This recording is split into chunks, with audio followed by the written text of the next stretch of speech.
Ladies and gentlemen, some huge news from Google. They have just announced that shopping campaigns can now compete alongside and even outrank Performance Max campaigns inside your Google Ads account.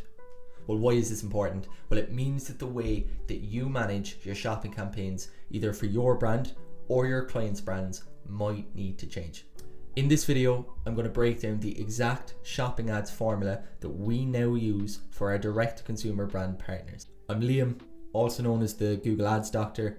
I lead the PPC team at Vulcan Digital, where we spend 7 figures per month on Google Ads for some huge D2C brands in the space. And before I jump into this video, if you're a D2C brand owner spending 5 figures or more on Google Ads and want a free one-to-one Google Ads action plan, then follow the link in the description below. Let's get into it. So let's start with what I consider the essential campaigns for your account. First up is manual shopping campaigns, and I like to segment these into prospecting and branded shopping campaigns. So we'll start with prospecting campaigns first.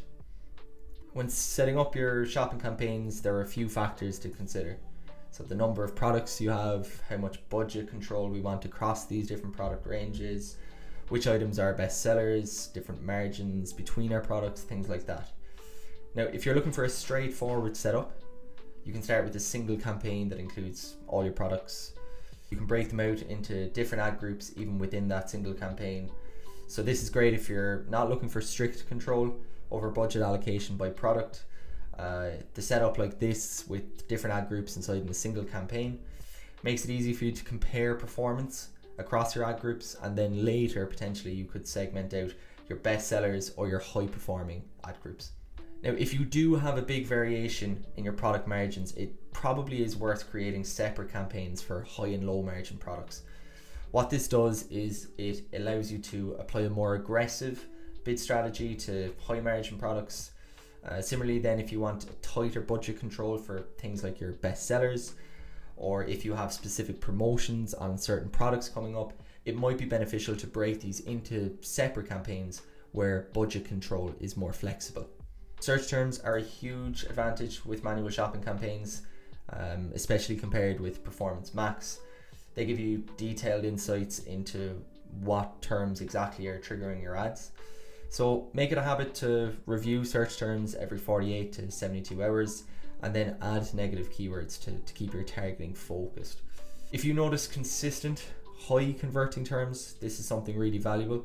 You could consider moving them out of shopping. And when I say moving them out of shopping, I don't mean exclude them from shopping. What I mean is target these via the search network. So if you're seeing something consistently performing in your shopping search term report, move it out and test it on the search network as well. And that's a really easy win that you can have to scale your search campaigns also. The other thing to consider, because this is a prospecting campaign, we want to include a negative keyword list of all our branded terms. So we want to exclude branded traffic extensively. The last thing is your bidding. So if you're in a new account, you might want to start with manual bidding, so manual CPC, especially if you're expecting low initial conversions.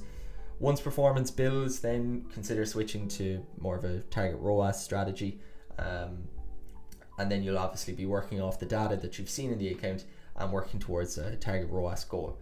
Next campaign is Performance Max, and this is a feed only Performance Max. So a lot of people will be familiar with this by now, but feed only means that you are only kind of really using the shopping network of all the available networks on Performance Max.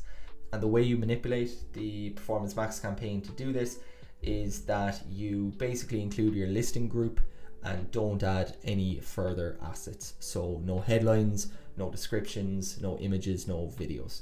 I really like Performance Max coexisting with shopping campaigns at the moment, particularly since this new update. I like to run all products in manual campaigns, so either in a single campaign or segmented out as per the methods I said earlier, so either by product margin or product type. But I always then like to move best selling products or highest performing products into a feed only PMax also. Again, because we're wanting to target cold traffic, really important that you set a brand exclusion inside in this campaign. For your audience signal then, just use your customer list, so as much customer data, first party data as you possibly can. so an all-time customer list, highest performing customers, so your MVPs, things like that. You don't want to be including any affinity audiences, and definitely no search themes either. Search themes are for promoting the search network, and it's something that we definitely do not want to include in our feed-only PMax campaigns. Again, for bidding, because you don't have the manual control, and hopefully by the time you implement a Performance Max feed-only campaign, you will have seen that conversion data come through your account, through your manual shopping campaigns. At that point, I would recommend starting with a max conversions bid strategy. Once you've gathered about 30 days worth of data, you can then again transition to target ROAS to optimize your performance based on actual data. Third up, then, this is something slightly nuanced, and I don't see it as much as I think we really should. It's your branded shopping campaign. So we've excluded our brand terms from both of our prospecting campaigns so far, so our feed-only PMax as well as our manual shopping campaign. But with our branded shopping campaign, we run a manual shopping campaign focusing solely on branded terms. So it's a really low cost way for brand protection. It's another way to prevent customers from being stolen essentially by your competitors right at the bottom of your funnel. So again, I really like to focus on best sellers here, because these are products that your customers will be really familiar with. So what I like to do, I set the campaign up on low priority so it doesn't catch those high non-branded search terms. Again, I like to focus on best sellers here, products your customers are already familiar with. So set the campaign on low priority, and then we add a script also, because what we want to do is exclude cold traffic. The script works by reviewing your search terms, and it will look for anything that isn't a branded term essentially, and it will then add that as a negative keyword in the account. So I'll link the script in the description below and the guide on how to implement this script, as I know a lot of people may not be familiar with this process. So to boost your brand recognition then even more, I recommend changing your product titles around. You can always duplicate your best selling SKUs in Google Merchant Center, and then I would recommend including your brand name at the start of your product titles. Now, usually we recommend, unless you are an absolutely huge player in the space, think someone like Nike or Adidas or someone like that, you don't generally want to include your brand name at the very start of your product title. However, this is different. Our function is to draw eyes of people who are already familiar with their brand, who are already looking for our brand. So what we want to do is to make sure that they don't see our competitors who are bidding in the same auction. So include the brand name in the product title, and you'll increase the chance of those customers landing on your site. So they're the three essential shopping campaigns that I've covered, but I want to move on to two additional campaigns. Now, these are not campaigns that we use in every account, but the fourth campaign, or zombie campaigns, are something that we do use quite a lot. The fifth campaign is slightly more nuanced, and we'll get onto that in a moment. But starting with the zombie campaign, so what are zombie campaigns? So essentially, zombie products are products that aren't serving within your shopping campaign, so that either be Performance Max or within the manual shopping campaigns. If you're using automated bidding, especially, the algorithm may find certain products that are converting quite well, and it will continue to preferentially serve those products ahead of what becomes zombie products. So then those zombie products are forgotten about, and they're kind of lying in limbo, and they're not seeing much spend, so you're not really testing them at all. It's a very straightforward setup. We essentially just take them out of the existing shopping campaigns, either via PMax or manual shopping, and we move them into a new campaign with a dedicated budget.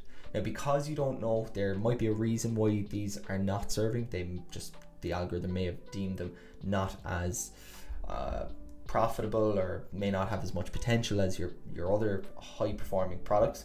So just be cautious when you set a budget on them. Just be aware that you will probably start spending now that they have their own budget. So set a budget aside, review the performance, and then try to determine either A, it is working and these products are serving well, they just needed a bit of room to breathe, or B, there's actually a reason that these products are not working or are not converting well, and quite often, more times than not, it's due to product feed optimization. So get into Google Merchant Center, look at your product titles, look at your descriptions, your images, make sure you've got all your basic attributes, and then come back and see if performance is still lagging behind. So last up then is a more nuanced approach called query match campaigns. Essentially, these campaigns allow you to focus on specific high converting search terms that you have within your prospecting campaigns. So quite similar to how we set up our branded campaign, but instead of branded terms, we're focusing on really high performing prospecting terms. So for example, if you sell, if you're an apparel company and you notice that a search term like organic cotton plain white tee converts at twice the rate of your other kind of prospecting search terms, then you might want to move this into its own campaign, because then it will allow you to be more aggressive, to take more of a chunk of the auction, and then obviously you can scale that then further than maybe you would in its current campaign. Now, there aren't too many use cases for this, because most shopping campaigns should be running on automated bidding, which kind of handles this type of optimization for you within that. So I'd only really consider query match campaigns if you're using manual bidding and you're highly confident in that search term's potential. So it is a really effective strategy, but should be reserved for cases where you have clear data backing it and you've clear reason to use it. For the vast majority of cases, you will be better served leaning on automated bidding. There you have it, 5 powerful shopping campaigns that you can use to scale your brand or your client's brand this Q4. If you've enjoyed this video and you want more help with shopping and Performance Max, or even something like search and YouTube ads, we're here to help. Just click the link below to book a one-on-one free Google Ads consultation with me. I'll give you a full Google Ads audit, and I will definitely give you a little bit of value to help you scale either in Q4 or 2025. If you've enjoyed this video, please hit the subscribe button, give us a like, and I will see you at the next one. Cheers.